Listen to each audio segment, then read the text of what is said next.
ಇವತ್ತು ನೆಹರೂರವರ ಪುಣ್ಯತಿಥಿ. ಅದನ್ನ ಬಹಳ ಗೌರವದಿಂದ ಅಭಿಮಾನದಿಂದ ನೆರವೇರಿಸ್ತಾ ಇದ್ದೀವಿ.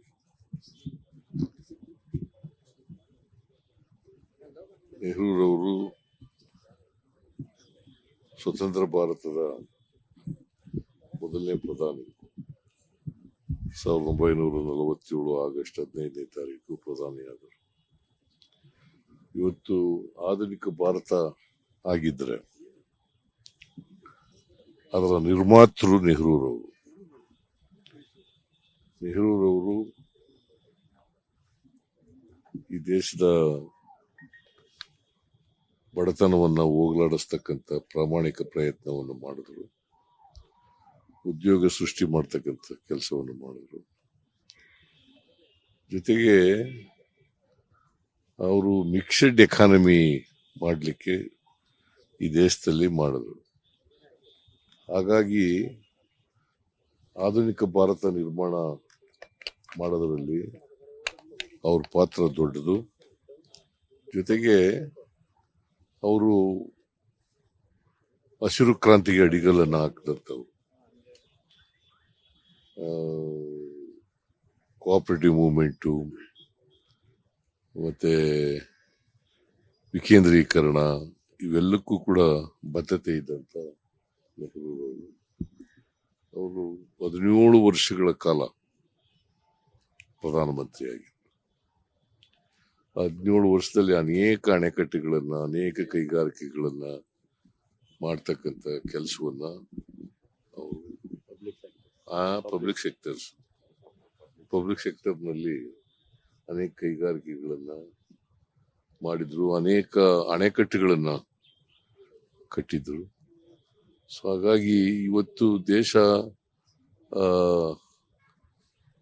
ಆರ್ಥಿಕವಾಗಿ ಸಬಲತೆಯನ್ನ ಕಂಡಿದ್ರೆ ಮತ್ತೆ ಆಹಾರದ ಸ್ವಾವಲಂಬನೆಯನ್ನು ಕಂಡಿದ್ರೆ ಅವ್ರು ಹಾಕಿದಂತ ಅಡಿಪಾಯ ಕಾರಣ ಅಂತಕ್ಕಂಥದ್ದನ್ನ ಇವತ್ತು ನಾವು ಸ್ಮರಿಸ್ಕೋಬೇಕಾಗ್ತದೆ. ಸೊ ಅವರನ್ನ ಗೌರವದಿಂದ ನೆನೀತಕ್ಕಂಥ ಕೆಲಸವನ್ನ ಪ್ರತಿಯೊಬ್ಬ ಭಾರತೀಯರು ಕೂಡ ಮಾಡಬೇಕು ಅಂತೇಳಿ ನಾನು ಇಚ್ಛೆ ಪಡ್ತೇನೆ. ಯಾಕಂದ್ರೆ ಅವರು ಈ ಆಧುನಿಕ ಭಾರತದ ಅಡಿಪಾಯ ಹಾಕದೆ ಹೋಗಿದ್ರೆ ಇಂಥ ಭಾರತವನ್ನು ನಾವು ಕಾಣಲಿಕ್ಕೆ ಸಾಧ್ಯ ಆಗ್ತದೆ. ಇವತ್ತು ಎಕಾನಮಿ ಇಡೀ ಜಗತ್ತಿನಲ್ಲೇ 5ನೇ ಸ್ಥಾನದಲ್ಲಿ ಇದ್ದೀವಿ ನಾವು ಅಂತಂದ್ರೆ ಅದಕ್ಕೆ ಕಾರಣ ನೆಹರೂರವರು. ಸರ್, ನಿನ್ನೆ ಕೋವಿಡ್ ಸಭೆ ಮಾಡಿದ್ರಿ, ಕೆಲವು ಸೂಚನೆಗಳನ್ನ ಆರೋಗ್ಯ ಇಲಾಖೆ ಕೊಟ್ಟಿದ್ದೀರಿ. ಹೌದು, ನಿನ್ನೆ ಆರೋಗ್ಯ ಇಲಾಖೆ ಮತ್ತೆ ವೈದ್ಯಕೀಯ ಶಿಕ್ಷಣ ಇಲಾಖೆ ಅಧಿಕಾರಿಗಳು ಮತ್ತು ಟಾಸ್ಕ್ ಫೋರ್ಸ್ ಅಧಿಕಾರಿಗಳು ಅವ್ರ ಜೊತೆ ಎಲ್ಲ ಮೀಟಿಂಗ್ ಮಾಡಿದ್ದೀನಿ. ಕೆಲವು ಮುನ್ನೆಚ್ಚರಿಕೆ ಕ್ರಮಗಳನ್ನು ತಗೊಳ್ಬೇಕು ಅಂತ ಹೇಳಿದ್ದೀನಿ. ಎಲ್ಲಕ್ಕೂ ಪ್ರಿಪೇರ್ ಆಗಿರ್ಬೇಕು. ಯಾವುದಕ್ಕೆ ವೆಂಟಿಲೇಟರ್ ತೊಂದರೆ ಇರಬಾರ್ದು, ಆಕ್ಸಿಜನ್ ತೊಂದರೆ ಇರಬಾರ್ದು, ಕಿಟ್ಗೆ ತೊಂದರೆ ಇರಬಾರ್ದು, ಯಾವುದಕ್ಕೂ ತೊಂದರೆ, ಮತ್ತೆ ವಾರ್ಡ್ಗಳಿಗೆ ತೊಂದರೆ ಇರಬಾರ್ದು. ಅದನ್ನ ಖಾತ್ರಿ ಮಾಡ್ಕೊಳ್ತಕ್ಕಂಥ ಕೆಲಸವನ್ನ ಮಾಡಬೇಕು. ಸೊ ಈಗ ಸುಮಾರು 65 ಕೇಸ್ಗಳಿದ್ದು ಇವತ್ತು 80 ಆಗಿದ್ದಾವೆ ಅಂತ ಹೇಳ್ತಾರೆ. ಇದು ಅಷ್ಟೊಂದು ಸೀರಿಯಸ್ ಸ್ಟ್ರೈನ್ ಅಲ್ಲ.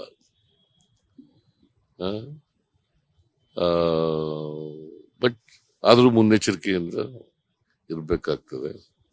ಮತ್ತೆ ಮಕ್ಕಳಿಗೆ ಇನ್ನೊಂದು ಹೇಳಿದ್ದೀವಿ, ಯಾರಿಗೆ ನೆಗಡಿ ಬರ್ತದೆ, ಕೆಮ್ಮು ಬರ್ತದೆ, ಜ್ವರ ಬರ್ತದೆ, ಅವ್ರು ಯಾರು ಶಾಲೆಗೆ ಕಳಿಸ್ಬೇಡಿ ಅಂತ ಹೇಳಿ. ಮತ್ತೆ ವಯಸ್ಸಾದವ್ರು ಇದ್ದಾರಲ್ಲ, ಮಲ್ಟಿ ಆರ್ಗನ್ ಫೇಲರ್ ಆಗಿರೋರು, ವಯಸ್ಸಾಗಿರೋರು, ಬೇರೆ ಬೇರೆ ಕಾಯಿಲೆಗಳ ತುತ್ತಾಗಿರ್ತಕ್ಕಂಥವ್ರು, ಅವರು ಮಾಸ್ಕ್ ಅನ್ನು ಧರಿಸ್ತಕ್ಕಂಥದ್ದು ಅತ್ಯಂತ ಅಗತ್ಯ. ನೀವು ಕೂಡ ಮಾಸ್ಕ್ ಧರಿಸಿ.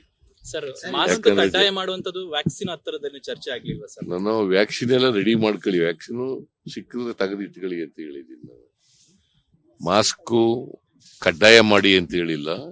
ಯಾರಿಗೆ ವಯಸ್ಸಾಗಿರೋರಿದ್ದಾರೆ, ಯಾರು ಕಾಯಿಲೆಗಳಿಂದ ನರಳ್ತಾ ಇದ್ದಾರೆ, ಯಾರು ಕಿಡ್ನಿ ಡಿಸೀಸ್ಗಳು ಇಂದ ನರಳ್ತಾ ಇದ್ದಾರೆ, ಹಾರ್ಟ್ ಡಿಸೀಸ್ಗಳಿಂದ ನರಳ್ತಾ ಇದ್ದಾರೆ, ಅಂತವರೆಲ್ಲ ಹಾಕಳಿ ಅಂತ ಸರ್, ವಿದೇಶ ಪ್ರಯಾಣ ಮಾಡಿದವರು ಅವರು ಸ್ವಲ್ಪ ನಿಗಾ ಇಡಬೇಕು ಅಂತ.